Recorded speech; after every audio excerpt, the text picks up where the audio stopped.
All right, so what is up with this Urim and Thummim business? We're going to talk about that, and we're going to talk about other things here on Wake Up to the Bible. I'm Daniel Kaplan. I'm here with my father, Dr. Kaplan. We're reading through the books of the law, Genesis through Deuteronomy, over the course of this year, a little bit every day. Today we're reading Exodus 28:13 through 30. I'm going to be reading from the Robert Alter translation, and then we will discuss what we have read. Um, I'd like to make a comment of about course you would. my son's reading. Uh-oh. He's reading from the Robert Alter translation, I just said that. which is an excellent translation. But I just want you should realize that as you read in your translation, there are going to be differences. Like he mentioned there's onyx stones here in the New King James translation that he translates differently, Hmm. and you're going to find, I think, as we go through later, the jewels in the breastplate and so on, there might be differences there. So let's realize that you're going to have to live with some ambiguity with some of these details. You know, uh, Well, it also means you can't read too much into it, too, God right? inspired the Bible, but we worship God, not the book. But He did inspire the Bible, but there are some ambiguities Yep. and areas where we may not be absolutely sure what the correct translation is. I mean, and it's not in necessarily in how to behave, but in some Hmm. of these things like the jewels that you're going to read about. Right. Okay. Okay. No worries. And you shall make a filigree of gold, and 2 chains of pure gold. Intertwined, you shall make them in cord work, and you shall set the corded chains on the filigree. And you shall make a breastplate of judgment, designer's work, like the work of the ephod. You shall make it gold and indigo and purple and crimson and twisted linen. You shall make it. It shall be square and doubled, a hand span in length and a hand span in width.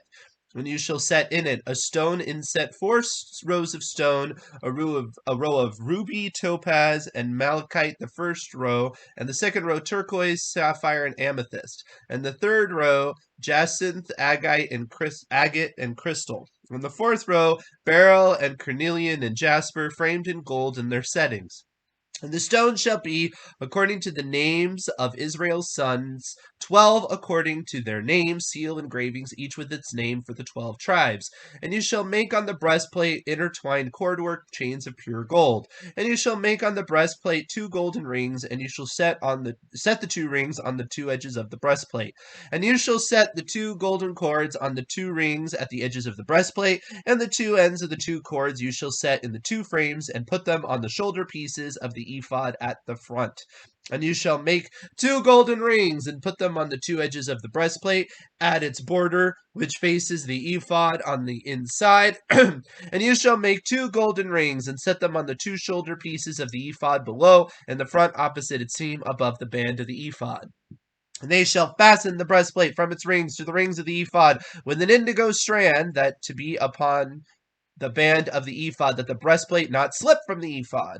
And Aaron shall carry the names of Israel's sons in the breastplate of judgment over his heart when he comes into the sanctum, as a remembrance before the Lord perpetually. And you shall place in the breastplate of judgment the Urim and the Thummim, that they be over Aaron's heart when he comes over the Lord. And Aaron shall carry the judgment for the Israelites over his heart before the Lord perpetually. All right, so this is a lot of information about a specific thing, as that breastplate. And as my dad was saying, there are going to be differences of opinion about even those details, because there's different ways you can interpret some of those words, different ways you can translate it. But before we get into that, we did have a question regarding our last episode. I'm trying to see if there's a lag here. I think it's okay.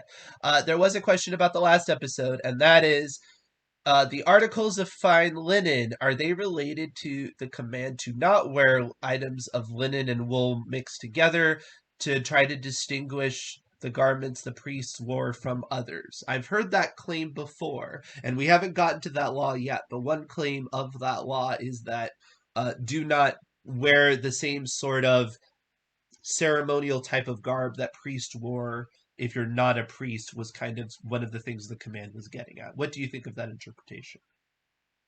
Yeah, I disagree with it because I think that the concept of wool and linen is when they're woven together because they're two unlike fibers, and so when you put them together, you're getting an inferior garment.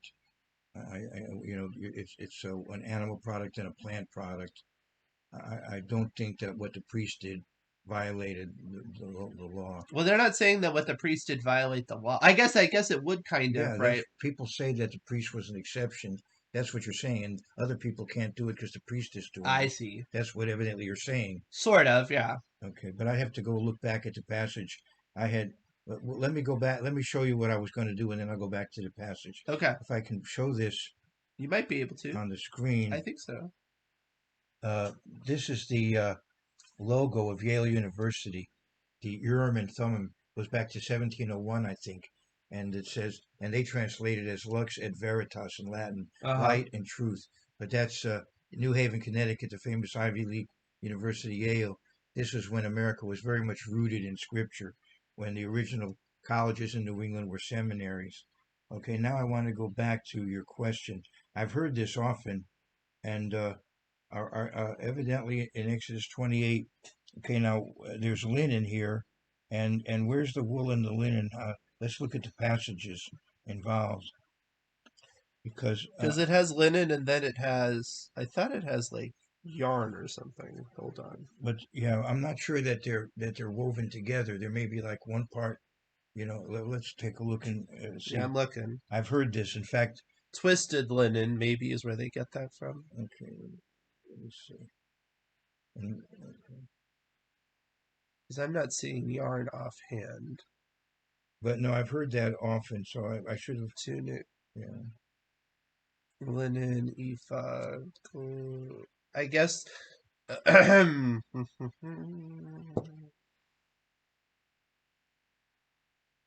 I'm not seeing it Yeah, I offhand, don't but think that that's the intent of the law. I think Jews may interpret it that way rabbinically, but I don't think that was the intent of the wool and linen law later you're going to read. I think it's when you actually using weaving them together uh, right, to make a to single make a piece of single fabric, piece of fabric. I think that not different things on the same yeah, garment. that's what I would say. That's my. I don't believe the priest was violating that. It is commonly taught that way in the rabbinic tradition, but uh, I would disagree. I gotcha. Okay, so let's first talk about this whole breastplate thing, and you have all of these fine stones. It does not seem to indicate whose stone goes to whom, though, right? It's all speculative. It just says, there's 12 stones mentioned, but which stone is for which tribe is not particularly clear, is it?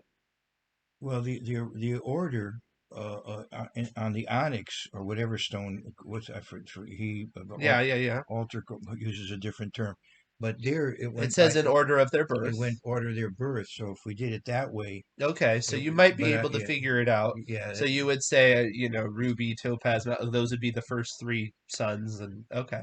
So you could essentially yeah. do There is that. a. I should have checked that there is a Jewish tradition on that. Hmm. Well, I that would make sense though. If it's four rows of stones I and it's should an order of birth, I should check then you that. would think that that perhaps would stay true. It's really interesting if you do a study on it. I saw an observation that I thought was very enlightening. That this was a kind of mini model of the New Jerusalem in Revelation 21. Uh-huh. You have the 12 gates for the 12 tribes of Israel and 12 foundations with a jewel for each foundation. Right. And I would think there's probably a relationship between those jewels and these, although evidently I'm not sure you can say that it's the same, that the jewels here are the same as the ones there, but I would think there's some relationship there. But it is interesting if you look at the breastplate of the priest and look at the New Jerusalem in Revelation 21. There's a relationship there, Hmm. and of course, remember, Hebrews 4. You know that the high priest is a type of Jesus Christ. He's our high priest, and because people tend not to know that much about what the high priest did in the Old Testament. I used when I counsel people for baptism, I would tell them, you're accepting Jesus Christ as your high priest, and that's where they didn't quite understand what it meant. Right. So if we keep in mind the role he played, for example, on the Day of Atonement, the role he played in going to the Holy of Holies and praying for on behalf of the whole congregation, restoring their relationship with God. We see that what the high priest did, then we have a better understanding of the role of Jesus Christ in our lives. Yeah, no, that makes sense. Now, something that can be pointed out is that it has the whole breastplate over the heart and all of this. And from what I understand, you might kind of get the wrong impression with our bias because when we think of heart, we think of emotional connection. And back then, it would have been more of lifeblood, a little bit different. Is that correct? It wouldn't have been thought of as like the seed of like romantic or erotic feelings in the same way nowadays. It's not an emotional sense, more of a lifeblood, almost more how we would think of the brain, if Well, that it does makes talk sense. about serving God with all your heart in Deuteronomy 6. Right. But as you say, we now have an erotic relationship with it. That Well, just the yeah, emotional way is a little bit different to me. I right, a little think different. if you talk to anthropologists, they would Yeah, say right, if right. you said God put God on your heart, it wouldn't have been quite the same way that we would use it nowadays. Although we do use heart for more than just kind of shallow emotion. But We I use am, it but for kind of a deep rooted, I put all my heart into it yeah, and stuff like right. that. But I am thinking, in Song of Solomon, he says, "Live tini achoti kala." He says, "You've ravished my heart," is one translation. So it's still So pretty even in the similar. Bible, the heart is there romantically. Right. Not Okay, not so only the heart, but the heart is there. yeah.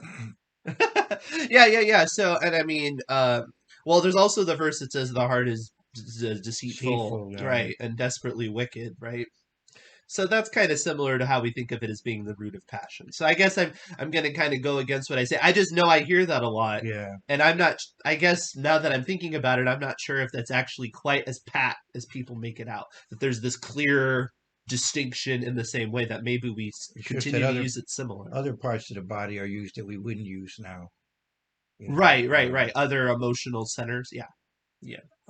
when there was a college I attended, when people wanted to be smart Alex, they would say, "You're all heart." Jeremiah 17:9. Wow. It's like this passive aggressive, or That's I guess aggressive, not even that passive. All right. So let's talk about this Urim and Thummim business. This wow. is very, if you want to talk about, you were talking at the beginning about questions and ambiguity. Is there anything in the Bible that's quite as ambiguous as to what it even is? Because I'm not sure. Because it seems very ambiguous to me. Maybe you can enlighten me, sir, and you can bring clarity to something that I've never fully understood. No pressure, though. The ex- one possibility is that there was a pouch in the breastplate where he put stones Yeah. that were used as some kind of like a lottery, like drawing lots. Uh huh. Uh, and it would seem maybe that it was a matter of yay or nay. That depending how what the result was, it was either you maybe ask a question or want a decision, and it was either yay or nay. Uh huh. Um, the Urim could be based on the word for light, and Tumim could some people think it has to do with cursing and like you're cursed or you're innocent, like it has to do with innocent or guilty. Some people think it has to do with light, and then the perfection. Light and perfection is what you often see. Robert Elter is going to give you a lot of comments that Good, you're going to like. good, and then of course Yale translated it as light and truth, Hmm. and that's a little bit of a reach, but not that bad. I mean, not that bad of a reach. Hmm. So, but what form it took, people do question Right. how it worked. I mean, like Josephus talks about the jewels on the breastplate lighting up in certain ways. You know, so it's like Sounds like a like a video game, yeah, right. It sounds like a like seed spell or the old something. Like boop pinball boop boop boop. machine.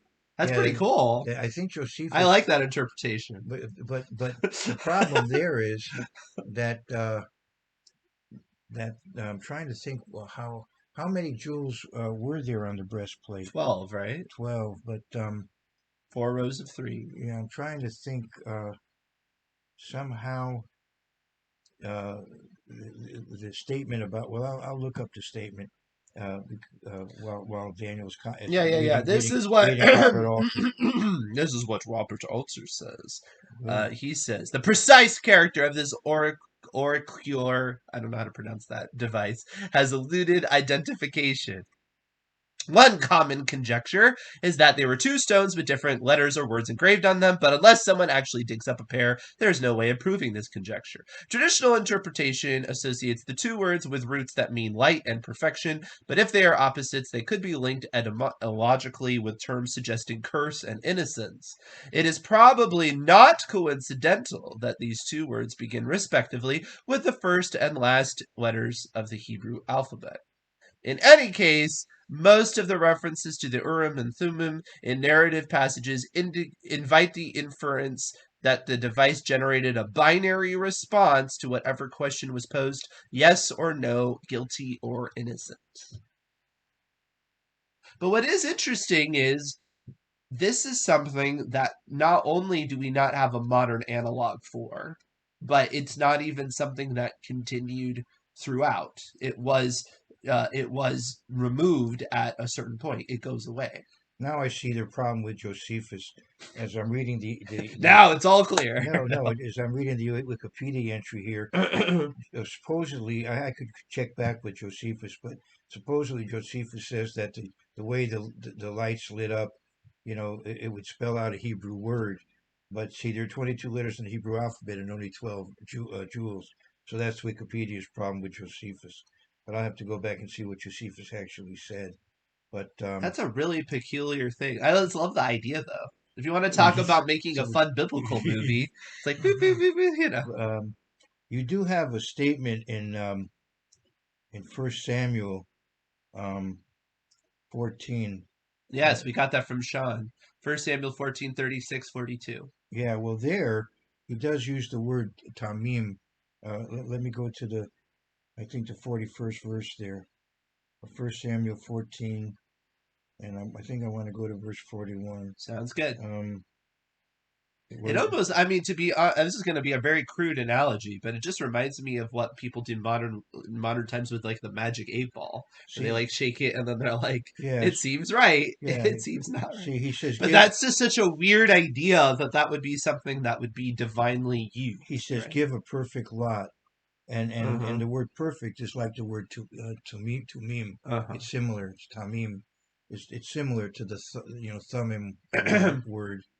Right. So people think that it shows that the Urim and Thummim were a kind of a lottery a lottery system, and Like dice, your sort of yes, thing? it would seem at Hmm. least as a possibility. I would say that in the Bible, lots are a sacred thing Hmm. used to make decisions, such as in the New Testament. Yeah. It When does continue even post-crucifixion. so now the only examples of gambling in the Bible are negative. Right. Samson makes a bet, and it leads to tremendous terrible Well, trouble. his bet, though, is based on information, No, but right, but it's still kind of a gambling, like, yeah. and then the Romans the pagan Roman occupiers, oppressors are gambling over Jesus' His cloak. cloak. Right. So what I'm trying to say is, I don't believe that the Bible would endorse gambling as an activity. No, but In other words, I'm down on gambling, yeah, well, but down on gambling, but particularly because maybe there is something about the fact that gambling implies some sort of moral it's a weird way of yeah, using kind of the moralness yeah, of random chance, if that may yeah, I don't even know how to describe it, but you know what I mean. yeah, It's almost like well, you win the lottery, it's like you deserve to because of reasons, but that's not really how you're supposed to use right, that sort of system. You yeah, should Now here's the question, though. Let's get back to what I was saying.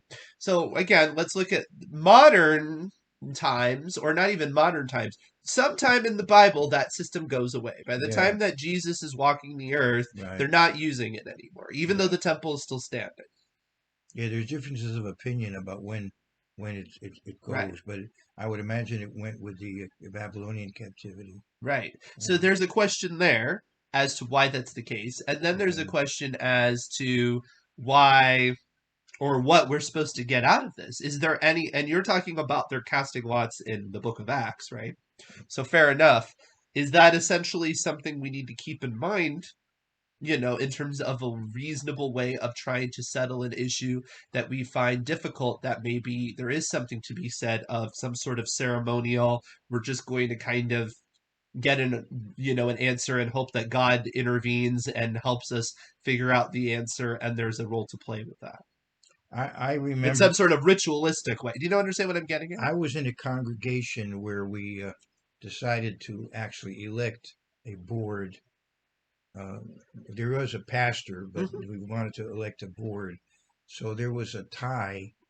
Uh, uh, Two people were tied, Right. and so we prayed and drew lots, and a choice was made. And quite frankly, I was very pleased with how it worked out, But of course, Uh-huh. that's just me. Okay. But I mean, so I would say that But I'm going to go further. Just wait. Oh, okay, wow, okay.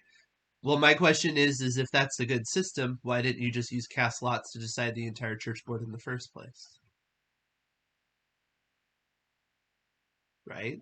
Well, I think that the idea was Why do you trust God to pick the binary decision of these last two people and not the whole group? And this is kind of a rhetorical, it's sort of related, it's like a hypothetical question. I'm just asking because I guess I'm trying to figure out what is the purpose of this? Like, when do you use it? that's a good point. See, the Church of God Seventh Day had a gathering years ago, decades and decades ago, and there I think they did draw lots and came, so they could come up with 40 names Hmm. or 70 names or whatever it was. Yeah. Uh, it's in a book by Duggar and Dodd where they give a history of the Church of God Seventh Day, and he calls it a history of the true religion. Right. Uh, but I mean, anyway, it's funny. There but actually was a scientific study. This isn't exactly related. okay, go That ahead. said that if you actually promoted people based on random chance versus what you think, your business would do better. And there was a study that kind of tried to prove that because often we're just very clueless. I think there is something to be said about how much we can overestimate our ability, and maybe we should kind of put it in the hands of whatever. But then there's a question because the Bible seems very anti getting too mystical, right? And Right. not taking personal responsibility. You're not Yeah. supposed Right. to like Right. try to Right. foresee the future through tea leaves and stuff like that. Right. Right. So Right. how do you find that balance when it's like Right. in this way they practically are doing that, and then in other ways you're told not to do that? What's the difference? Well, I think that the lots is when you come to what's the word, cul-de-sac, A so to moral speak. Yeah, impasse? we come to an impasse. Yeah, I mean, when if people are voting Hmm. and we know what and the choice is made, but here there was a tie. So what do you do to break the tie? Hmm. So Well, what about it? Well, let's say it's somebody individual, right? And they're struggling with a moral issue. They're like, "Well, I don't know if the biblical example is this or that." no, I wouldn't. I don't think that's the way to handle that. Okay, so you I wouldn't think. no, I wouldn't. What would you? So you would think you would need to No, consult, make a decision. Yeah, and you need to make a decision and make it yeah. your So own. right. So you're accountable for your decision. Okay, You ask God to guide your decision, and in the multitude of counsel but then isn't it there just a is cop out safety. that they didn't just figure out who's the better person? Why can't they just make the decision? They made the decision, and it was a tie. But can't they just break the tie? Somebody can change their mind, revote. You know, you don't have to have a tie. Well, Figure it the out. people already said how they Commit to feel. something. I'm just challenging you because I'm trying to find the balance because I'm still not quite sure as to the nuance between that is okay, but yet somebody who's very torn and they're like, I just don't know if this is the right way to do it or what's the right thing to do. To me, it seems very similar. So I'm trying to find the difference. Like in your mind, you have a Well, look, difference, and I'm trying to figure no, out what wait, it now is. if a person Okay. decides that he's just going to, you know, use a lottery system, as long as he doesn't blame anybody but himself, as long as he doesn't think God has told me through this to do this and this. Yeah, sure, you can just say, all right, heads I win, heads one way, tails the other. As long as you don't blame anybody but yourself. If you decide you're going to base a decision on that, should I buy that stock or not? Let's flip a coin. Yeah. Well, then don't blame God if the, if the stock doesn't do well. You know, Well, that's not necessarily a moral decision, but I understand what you're saying. yeah. Sort of. No, he doesn't. So when the There's church no board problem. was There's no. done, and they cast lots, that you would be completely incorrect to assume that God influenced the decision whatsoever. No, I would. I think he did, Well, see, then I'm so no, but he confused. So doesn't. why can't But he somebody do doesn't. that But he doesn't. individually? No, what I'm saying. You don't. It's not something you should rely on. I just have. I kind of feel that that's how it worked out, but I wouldn't. You can't rely on that. There's no promise in the Bible No. on that. And the Urim and Thummim is a unique thing. And Yeah. in the Jewish tradition, only certain ones could even use it. It wasn't like everybody used it. It was like the Uh-huh. leadership used it, Right.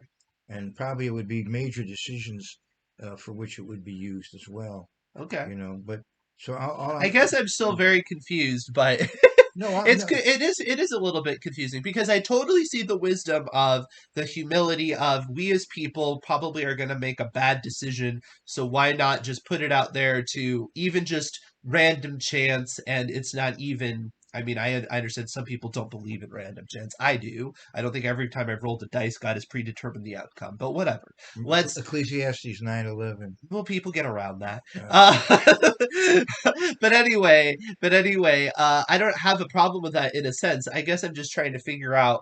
There seems to be a spiritual component to when they use lots in Acts, and when do we apply that, and for what reason, and what are we supposed to even get out of that? And I'm not still. I don't think either of us are completely confident in this answer. At least I don't.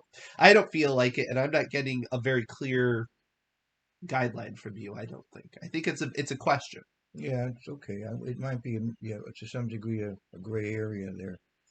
I would like to make a kind of political historical comment. Sure. There was a group that gathered, a group of commandment keeping Christians, ministers gathered together to organize organize a church Right. in order to preserve their beliefs and practices.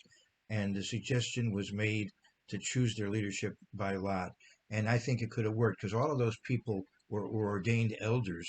Many of them also were businessmen. They weren't all uh, full-time ministers. Many of them also were businessmen or teachers or whatever they were. But there was a certain group of leaders who had been leaders before, and when the group left, in order to preserve their beliefs and practices, these leaders decided they would remain where they were, and there wouldn't be a drawing of lots. They would still be the leaders, and then later on, an election took place, but obviously the ones who were already there were more likely to be elected because they had the status and the name recognition and all the rest of it. But the group accepted it, so they decided to go along.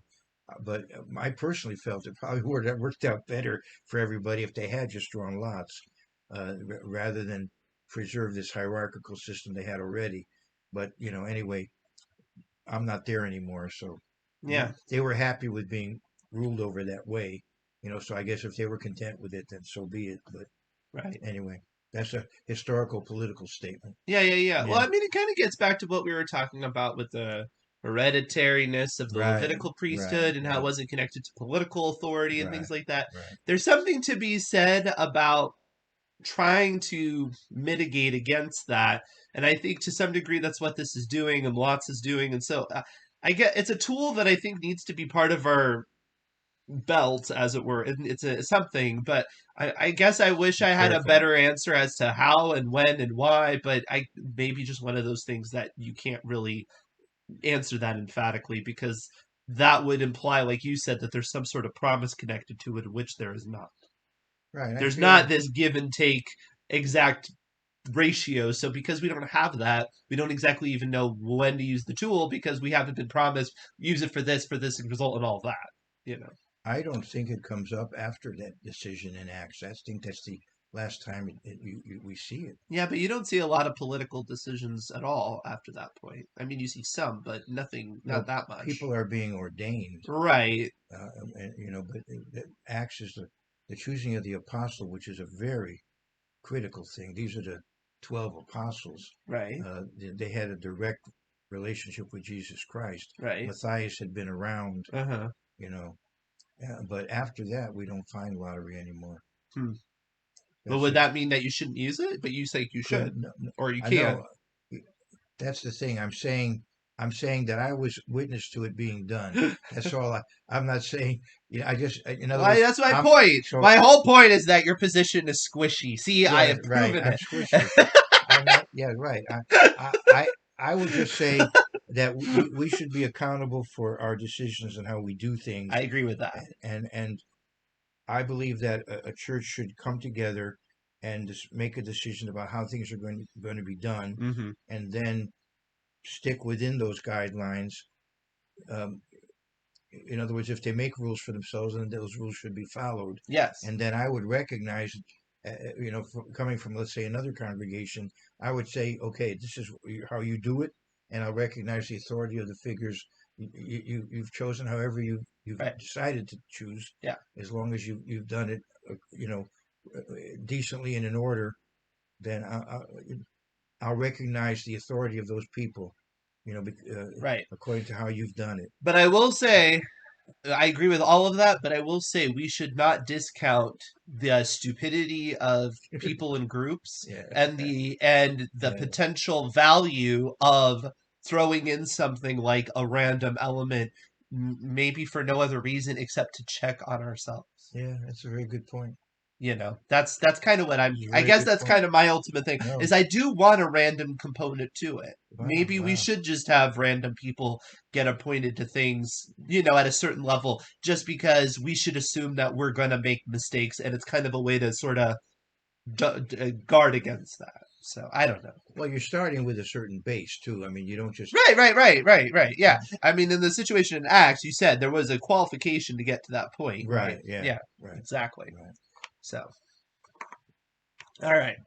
It's a way. It's a way too that I mean, you could at least say, well, maybe nobody likes me all that much in the church exactly, but there's some random way I could get into something. I don't know. To me, I think that could be kind of helpful. I don't know. Like I said, I've seen a fair amount of scientific evidence too that would indicate that there a random component to things could be beneficial. So I feel like to some degree it's what the Bible's getting at. Anyway, we went off on a tangent, but I hope you found it interesting. Because it is hard to figure out, when we look at things like this and practices in the past, as to what sort of wisdom we should glean from it and practices we should get in the present. And clearly, you can tell that we are not dogmatic about this. So if you have other interpretations, if you have other ways that you like to look at this, comment below because I would love to hear your comments about that. Now that reminds me of a custom among some people when they have to make a decision, is that they take a Bible and they sort of put their finger on some place and then see what it says, and somehow they believe it'll tell them what to do. Mm-hmm. I really don't go for that, but that is a custom that Yeah, I've seen, I've right, heard about. right. Yeah. But maybe, like I said, maybe a little bit of that is actually to your benefit within certain amount of reason because it's a little bit of humility. It's a little bit of, you know what? And I think where you have to be careful is that if you believe everything is predeterministic, which some people do, is you will get really hot and bothered about it. And you'll be like, well, this is what it says and this is divine event versus, no, I'm going to take the humility that it could be that just randomness might be better than my judgment, which is sometimes true. All right. Okay. You know. All right. Anyway, if you like this, please like, subscribe, hit the bell. It's a great year to read the law. We will see you tomorrow.